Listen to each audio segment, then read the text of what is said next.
పవన్ కళ్యాణ్ అయితే చాలా కసి రేగుతోంది ఆయనకి. ఎందుకంటే ఇప్పుడు ఎదురవుతున్నటువంటి సవాళ్ళు ఆయనకి కీలకం అవుతున్నాయి. ఎట్టి పరిస్థితుల్లో రాబోయేటువంటి రోజుల్లో రోడ్లు వేయించి తీరాలి అన్నటువంటిది ఒక ఎత్తు. అధికార యంత్రాంగాలు చట్టబద్ధంగా రాజ్యాంగబద్ధంగా పనిచేయడం కాకుండా రాజ్యాంగ విరుద్ధంగా చట్ట విరుద్ధంగా ప్రభుత్వాలకు సంబంధించినటువంటి కార్యకర్తల్లా పనిచేశారన్నటువంటి కసి. ఇందులో కొందరు అధికారులు రూల్స్ ప్రకారం వ్యవహరించలేదంటూ ఆయన మరొకసారి ఆగ్రహం వ్యక్తం చేశారు. ఆ అధికారి ఇప్పుడు వెళ్ళిపోయినట్టున్నాడు.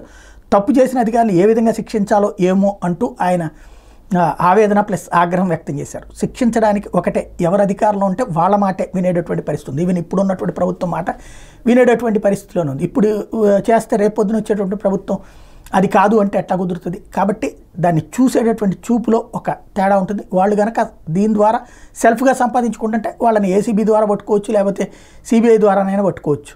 అలా కాకుండా ప్రభుత్వం చెప్పిన మాట ఏంటంటే ఏ ప్రభుత్వం మాట అయినా ఉంటారు. ఇప్పుడు ఉన్నటువంటి అధికారులు పోలీసులు ఏం జరుగుతున్నాయి, దాడులు జరుగుతున్నా, ఘర్షణలు జరుగుతున్న పోలీసులు ఏమైనా పట్టించుకుంటున్నారు. కాబట్టి పాయింట్ ఏంటంటే జెన్యూన్గా ఉండాలి అంటే ఎవరున్నా జెన్యూన్గా ఉండేటట్టు చూడాలి.